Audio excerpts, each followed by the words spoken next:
Praise the Lord. Good morning. கர்த்தர் நல்லவர், அவர் கிருபை என்றும் உள்ளது. ஏசாயா 50 அதிகாரம் 4 கர்த்தராகிய ஆண்டவர் எனக்கு கல்விமானின் நாவை தந்தருளினார். ஏசாயா 50 அதிகாரம் 4 இளைப்படைந்தவனுக்கு சமயத்திற்கேற்ற வார்த்தை சொல்ல நான் அறியும்படிக்கு கர்த்தராகிய ஆண்டவர் எனக்கு கல்விமானின் நாவை தந்தருளினார். காலைதோறும் என்னை எழுப்புகிறார். கற்றுக்கொள்ளுகிறவர்களைப் போல நான் கேட்கும்படி என் செவியை கவனிக்க செய்கிறார். கர்த்தராகிய ஆண்டவர் என் செவியை திறந்தார். நான் எதிர்க்கவும் இல்லை, நான் பின்வாங்கவும் இல்லை. அடிக்கிறவர்களுக்கு என் முதுகையும் தாடை மயிரை பிடுங்குகிறவர்களுக்கு என் தாடைகளையும் ஒப்பு கொடுத்தேன். அவமானத்துக்கும் உமிழ்நீருக்கும் என் முகத்தை மறைக்கவில்லை. கர்த்தராகிய ஆண்டவர் எனக்கு துணை செய்கிறார். ஆகையால் நான் வெட்கப்படேன், நான் வெட்கப்பட்டு போவதில்லை என்று அறிந்திருக்கிறேன். ஆதலால் என் முகத்தை கற்பாறையை போலாக்கினேன். என்னை நீதிமானாக்குகிறவர் சமீபமாயிருக்கிறார். என்னோட வழக்காடுகிறவன் யார்? ஏகமாய் நிற்போமாக. யார் எனக்கு எதிராளி? அவன் என்னிடத்தில் வரட்டும். இதோ கர்த்தராகிய ஆண்டவர் எனக்கு துணை செய்கிறார். என்னை ஆக்கணைக்குள்ளாக தீர்க்கிறவன் யார்? இதோ அவர்கள் எல்லோரும் ஒரு வஸ்திரத்தை போல பலசாவார்கள் என்று ஏசாயா தீர்க்கதரிசி சொல்கிறார். கர்த்தருக்கு பிரியமானவர்களே, இன்று ஆசிரியர் தின நல்வாழ்த்துக்கள். ஆசிரியர் பணி செய்கிற யாவரும் இறை பணி செய்கிறவர்களே.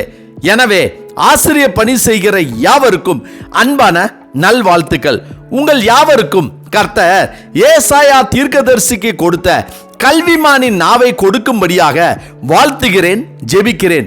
காரணம் என்னவென்றால், இன்றைய காலகட்ட சூழ்நிலையில் ஆசிரியர் பணி என்பது மிக கடினமான பணியாகும். பிறருக்கு கற்றுக் கொடுக்கும் பணியை, போதிக்கும் பணியை, பிறருக்கு வழிகாட்டும் பணியை, பிறர் நன்றாக வாழ வேண்டும், ஆசீர்வாதமாக இருக்க வேண்டும் என்று அவர்களுக்கு கற்றுக் கொடுக்கிற பணியை சர்வ வல்லமை உள்ள சேனைகளின் தேவனாகிய கர்த்தரும் அவருடைய குமாரனாகிய இயேசு கிறிஸ்துவும் இன்று பரிசுத்த ஆவியானவரும் மட்டும்தான் செய்தார்கள், செய்கிறார்கள். உலகில் கையினால் செய்யப்பட்டதும் வணங்கப்படுகிற வேறு எதுவும் இப்படி கற்றுக் கொடுப்பதில்லை, போதிப்பதில்லை, சொல்லிக் கொடுப்பதில்லை, நல்வழிப்படுத்துவதில்லை. இன்றைய மாணவ சமுதாயம் கேள்விக்குரியதாக இருக்கிறது. கண்டிக்க முடிவதில்லை, சொல்லிக் கொடுக்க முடிவதில்லை, திருத்த முடிவதில்லை, நல்வழிப்படுத்த முடிவதில்லை. அதையும் மீறி நல்வழிப்படுத்த நினைத்தோமானால் பிரச்சனையும் தண்டனையும் நமக்குத்தான் வருகிறது. நோவா பிழைக்கும்படியாக அவருக்கு கப்பல் கட்ட சொல்லிக் கொடுத்ததே தேவன்தான். அவர் சொன்னபடியே நோவா செய்தார், பிழைத்தார். ஆபிரகாம், ஈசாக்கு, யாக்கோபு, யோசேப்புக்கு கர்த்தர் போதித்தார், சொல்லிக் கொடுத்தார். இஸ்ரவேல் ஜனங்களை வழிநடத்த முட்செடியிலிருந்து மோசையை அழைத்த தேவன் எகிப்திலிருந்து எப்படி தன் ஜனங்களை விடுவிக்க வேண்டும் என்றும், எப்படி எதன் வழியாய் அவர்கள் கானானுக்கு போக வேண்டும் என்றும், தனக்கு பிரியமாய் வாழ்வது எப்படி என்றும், எப்படி ஒரு மனிதன் வாழ வேண்டும், வாழக்கூடாது என்றும் அவருக்கு போதித்தார், கற்றுக் கொடுத்தார். அதை ஜனங்களுக்கு கற்றுக் கொடுத்த மோசேயும் ஒரு ஆசிரியரே. தனக்கென ஒரு ஆலயத்தை எப்படி கட்ட வேண்டும் என்று கர்த்தர் கற்றுக் கொடுத்தபடியே சாலமோன் தேவாலயத்தை கட்டினார். ஆண்டவராய் இயேசு கிறிஸ்துவும் மலை பிரசங்கம் மூலம் மக்களுக்கு போதித்தார், கற்றுக் கொடுத்தார். தேவன் உணர்த்தியதை, தனக்கு கற்றுக் கொடுத்ததை பிறருக்கு சொல்லிக் கற்றுக் கொடுத்த எல்லோருமே முதலில் எதிர்க்கப்பட்டார்கள். அவர்கள் அதை ஜனங்களுக்கு சொல்லும் போது கஷ்டப்பட்டார்கள், வேதனைப்பட்டார்கள். ஆனால் கர்த்தர் அவர்களோடு இருந்து அவர்களுக்கு கிருபை செய்ததால் அவர்கள் அந்த பணியை செவ்வனவே செய்து முடித்தார்கள். ஏசாயாவுக்கு கர்த்தரே கல்விமானின் நாவை கொடுத்ததால் நான் அசைக்கப்படவில்லை, வெட்கம் அடையவில்லை என்றும் சொல்கிறார். நாம் யாருக்கு கற்றுக் கொடுக்கிறோம்?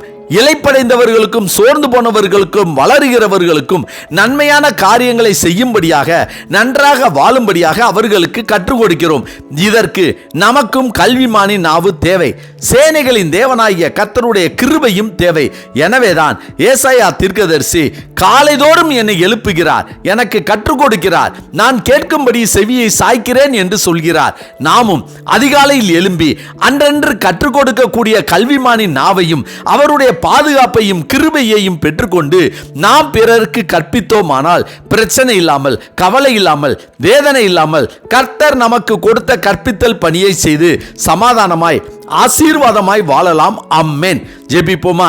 சர்வ வல்லமை உள்ள சேனைகளின் தேவனாகிய கர்த்தாவே, எங்களுடைய பிள்ளைகளுக்கும் பிள்ளைகளின் பிள்ளைகளுக்கும் அவர்களின் வாழ்க்கை உமக்கு பிரியமாய் அவர்கள் வாழும்படியாக நாங்கள் அவர்களுக்கு உம்முடைய நாமத்தையும் நீர் எங்களுக்கு கற்றுக் கொடுத்த கற்பனைகளும் கட்டளைகளுக்கும் கீழ்ப்படிந்து அதன்படி அவர்கள் வாழும்படியாக நாங்கள் அவர்களுக்கு கற்றுக் கொடுக்க கூடிய கல்விமானின் நாவை கர்த்தர் எங்களுக்கு தந்தரல வேண்டும் என ஆண்டவராகிய இயேசு கிறிஸ்துவின் இன்ப நாமத்தில் ஜெபிக்கிறோம் நல்ல பிதாவே. ஆமென், ஆமென். கர்த்தர் நல்லவர், அவர் கிருபை இன்று முழுவதும் நம்மோடு கூட இருப்பதாக. ஆமென்.